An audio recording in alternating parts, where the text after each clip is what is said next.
Bill Maher recently went after the left for what he says is a hatred of America, and it was a standout moment. After last year's elections, many liberals openly cut ties with the right, a reaction Maher warns could seriously hurt Democrats. During an episode of Real Time with Bill Maher, the comedian reminded the left that rejecting half the country, those who voted for Trump, is essentially the same as rejecting the nation itself. That's the point. Let's break it down.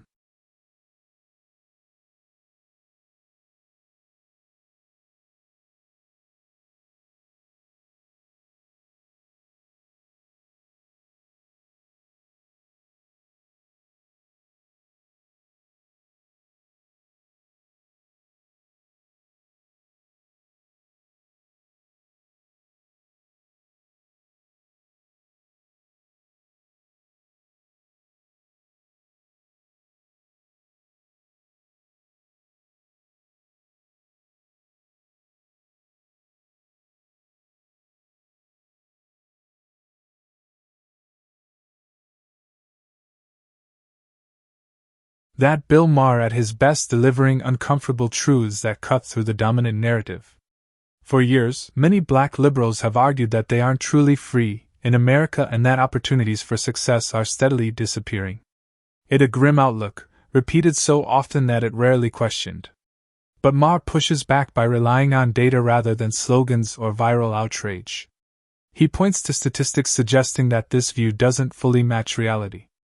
Those numbers show many black Americans feel hopeful about their own futures, believe their lives are getting better, and importantly say they wouldn't want to live anywhere else in the world. That doesn't mean real problems don't exist or that racism has suddenly disappeared. What it does mean is that America is far more complicated and far less hopeless than activists and media voices often suggest. Maher's point is straightforward. Fear-driven narratives may attract attention, but they don't always reflect the truth.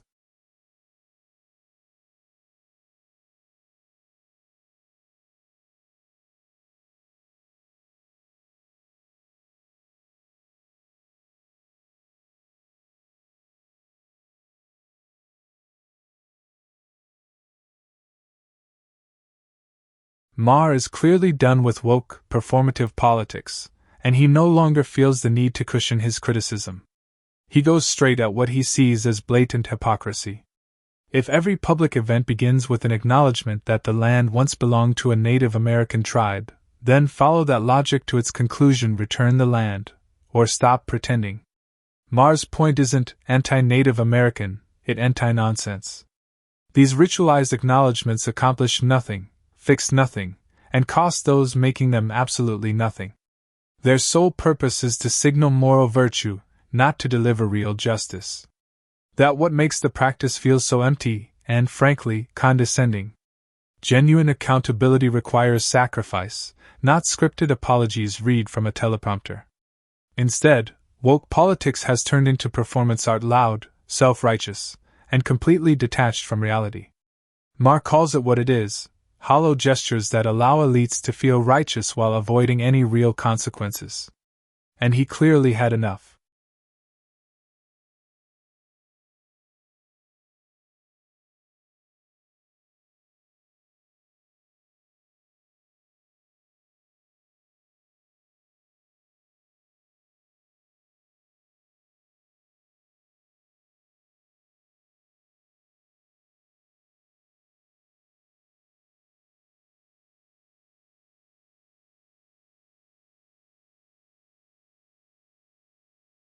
Yes, immigrants are overwhelmingly grateful just to make it to this country. America may not be perfect, but to them, it's still the best option available. That outlook isn't rooted in privilege or ideology. It's shaped by lived experience. Many immigrants have witnessed corruption, repression, poverty, or violence up close. So when they arrive in the United States, they see opportunity where others focus only on shortcomings. What frustrates Maher and many everyday Americans is how easily the left brushes that reality aside. The same voices that constantly preach gratitude and empathy suddenly express contempt for the country they benefit from. And let's be honest, much of that resentment has less to do with failed policies and more to do with political defeat. America only became irredeemable after it voted for Trump. Had the country chosen Kamala Harris instead, the narrative would have flipped overnight. America would once again be praised as compassionate, enlightened, and morally superior. The hypocrisy is hard to ignore, and immigrants notice it clearly.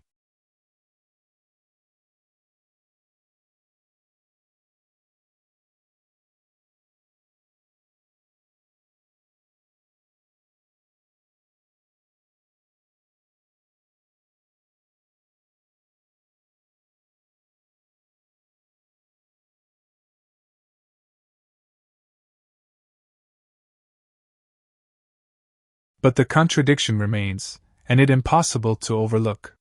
If the left genuinely believes America is broken, racist, and beyond repair, then why are they working so hard to make it easier for immigrants to come here? You can't argue both sides at once. On one hand, they portray the United States as oppressive and morally corrupt. On the other, they present it as a destination everyone should be eager to reach. If America were truly as terrible as they claim, the logical response wouldn't be open borders or looser immigration policies. It would be the opposite: stricter rules, discouraging migration, and clear warnings to stay away. But that never happens, because deep down they know the truth. America still provides opportunity, freedom, and upward mobility that most nations simply cannot offer. That reality sits quietly beneath all the angry rhetoric. The performative outrage may sound convincing, but their policies tell a different story. Even they know America is worth coming to, worth arguing over, and worth staying in.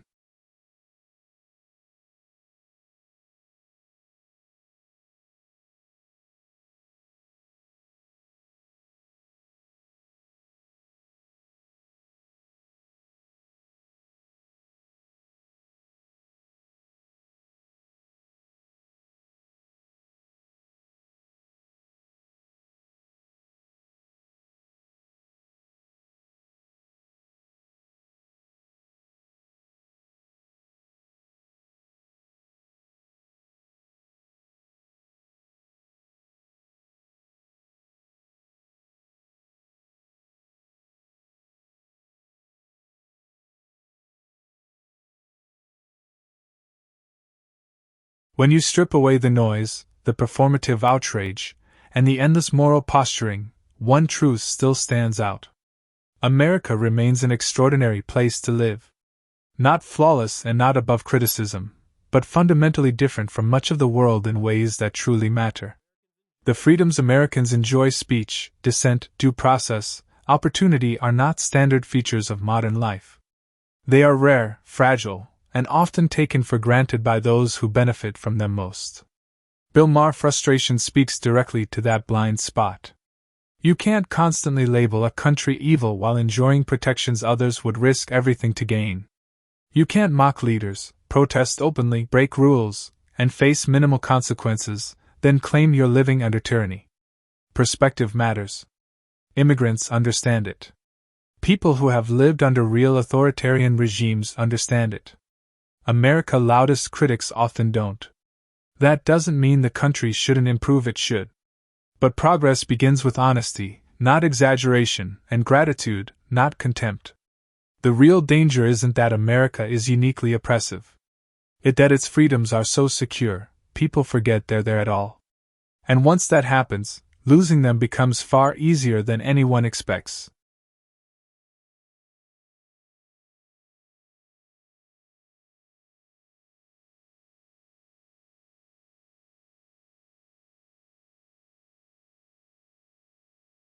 And that's the part so many people miss.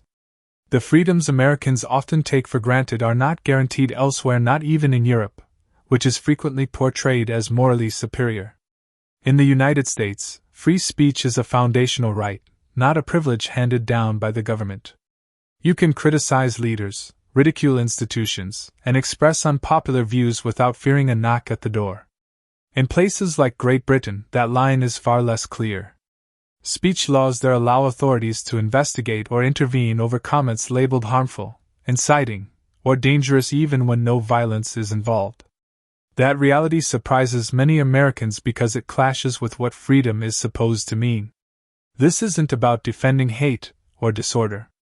It's about understanding how rare genuine free expression really is. Once speech becomes something the state can police based on feelings or political trends, freedom erodes quickly. America's system isn't perfect, but its protections are exceptional. Lose sight of that, and you may not realize what's gone until it already taken away. And that brings us to the end of today's video. If you enjoyed it, hit the like button and subscribe for more content like this. Thanks for watching, and I'll see you in the next one.